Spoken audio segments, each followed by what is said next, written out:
സ്ത്രീയാണ് കർണാടകയിലെ ജോലിസ്ഥലത്ത് വെച്ച് ബിജു പൗലോസിനെ ക്രൈംബ്രാഞ്ച് കസ്റ്റഡിയിലെടുത്തത്.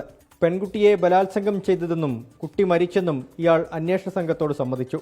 ശാസ്ത്രീയ തെളിവുകൾ നിരത്തിയുള്ള ചോദ്യം ചെയ്യലിലാണ് ബിജു പൗലോസ് കുറ്റം സമ്മതിച്ചത്. 2011 സെപ്റ്റംബറിൽ കാസർകോട് കടപ്പുറത്തു നിന്ന് ലഭിച്ച അജ്ഞാത മൃതദേഹാവശിഷ്ടങ്ങൾ DNA പരിശോധന നടത്തിയത് കേസിൽ നിർണായകമായി. ഇതിനൊപ്പം ലഭിച്ച പാദസരം പെൺകുട്ടി ഉപയോഗിച്ചതാണെന്ന് ബന്ധുവായ യുവതി സ്ഥിരീകരിച്ചു.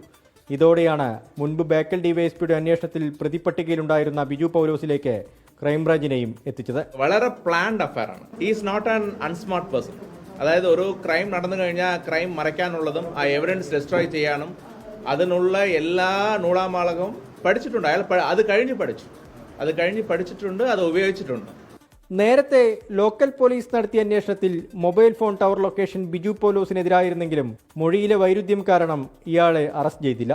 കുടുംബം ഹൈക്കോടതിയെ സമീപിച്ചതും കേസിൽ ദളിത് സംഘടനയായ കേരള പട്ടികജന സമാജം നടത്തിയ ഇടപെടലും നിർണായകമായി. ബിജു പൗലോസ് പെൺകുട്ടിയുമായി താമസിച്ച മടിയനിലെയും വടകരമുക്കിലെയും വാടക ക്വാർട്ടേഴ്സുകളിൽ അന്വേഷണ സംഘം പ്രതിയുമായി തെളിവെടുപ്പ് നടത്തി. പെൺകുട്ടിയെ കടത്തിക്കൊണ്ടുവന്നതും ബലാത്സംഗം ചെയ്തതും ഇയാൾ ഒറ്റയ്ക്കല്ലെന്ന നിഗമനത്തിലാണ് അന്വേഷണ സംഘം.